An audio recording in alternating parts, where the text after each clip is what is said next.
Alright everyone, so today the project is stop the Corvette from leaking engine coolant.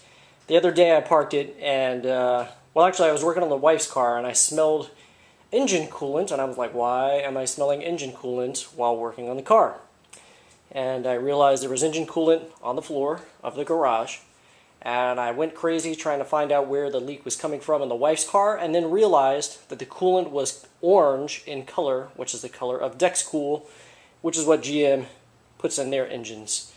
The Honda, my wife's car, had like a bluish greenish coolant, so I was like, well, this can't be from the Honda, this must be from the Corvette. So after I finished working on the Honda, I pulled the Corvette in the garage and found out that the water pump was leaking.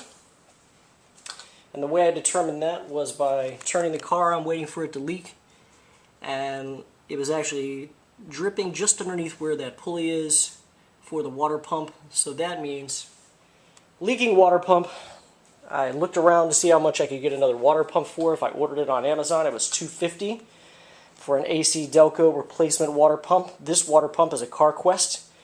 I bought it at Advanced Auto Parts. I got it for about $150. Now I know what you're saying. Wouldn't you prefer to put original equipment in the car? Well, if you go to General Motors, they want $500 for the water pump. That's more than triple the cost of this one. And it only comes with a 1-year warranty. This comes with a lifetime warranty. And since the water pump is pretty much right on top of the engine and shouldn't be fairly difficult to change, I'm going to put this in it, because if it ever goes bad again, I just pop it out. They give me another one, I pop that one back in. Now I will say that I went to Chevrolet and bought the actual seals that go with the water pump, because the ones that came with this are like these little paperish cardboard looking pieces of junk. These are metal with like an O-ring type of seal. I feel like that's going to give me a much better seal than this paper bullcrap. I definitely don't want to switch this water pump out and have a leaky seal once I'm done. So I've gone ahead and emptied my coolant outside, because no matter what I do, it seems that I always make a huge mess doing that. So I am going to proceed with swapping this water pump out. First, by removing the tension on this belt, removing that belt, and then removing all the hoses, which I've already got the clamps off of. I've just got to pull them off at this point. And then I think I'm going to take the throttle body out of the way as well, get as much clearance as I can there so I have room to work. So that's where I'll start.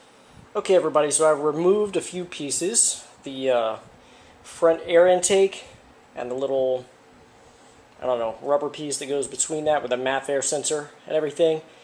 Actually, there were 3 clamps on that whole assembly right here. 1, 2, 3. Once you remove those 3 clamps, this piece just pulls up and this whole assembly comes out. There's nothing else holding it in, which is kind of surprising. It just kind of comes right out. Once you've got that out, I was going to attempt to remove the power steering pump reservoir. However, I don't think that's necessary after doing a few other things.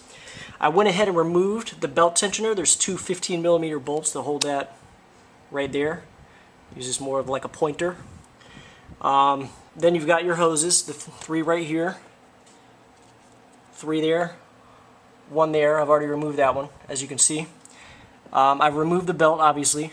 This would be a good time to replace your tensioner if that's so, if you so desire to do so. This is a good time to do it, because obviously you have to remove it. So you just put the new one on. From here, you have to remove these 3 bolts and those 3 bolts in order to get the water pump out. After you've removed those 6 bolts, you should just be able to pull it off the motor at that point. So I'm going to remove those 6 bolts and pull my hoses back off right here and see if this thing just pops out. I've only been working for about maybe 20 minutes, just to let you know. So yes, after removing those 6 bolts, the water pump came right out of the car. I will say that you might want to remove your thermostat housing before taking it out. It was kind of a tight squeeze to get it in and out without that. But then again, this bolt on the bottom is a little bit difficult to get to. So it's really a personal choice. Obviously you can get it out without removing that, because I did. And now would be a good time to change your thermostat as well, since you've got it off the car and you're taking it out and everything. So I would highly recommend that.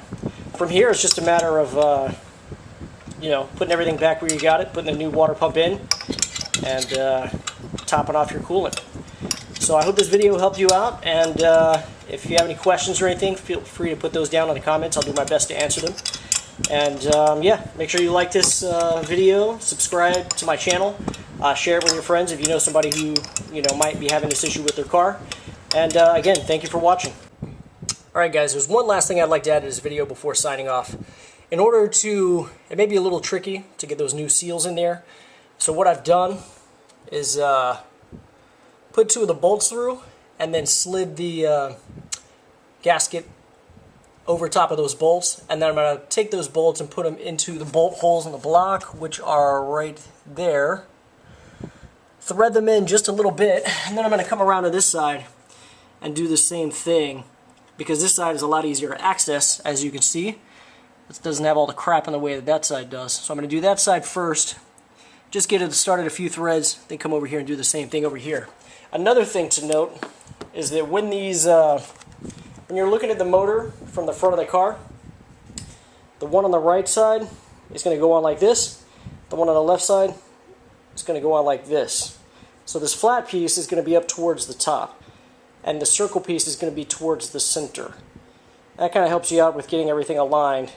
And then when you torque these bolts down, you're going to want to step torque it 11 foot-pounds first, followed by 22 foot-pounds. Make sure you use a torque wrench for this. You don't want to guess it, and you want to tighten it, like if you were tightening a head gasket or something. Kind of go around, tighten one side, tighten the other side, kind of crisscross it amongst those 6 bolts. To make sure you get a nice even tighten, because I think that these compress down a little bit as you tighten them, and you want to make sure that you get a good compression and the proper compression when you do that. So yeah, that's the last thing I'd like to add to the video. Again, thanks guys for watching, I appreciate it, and good luck with your project.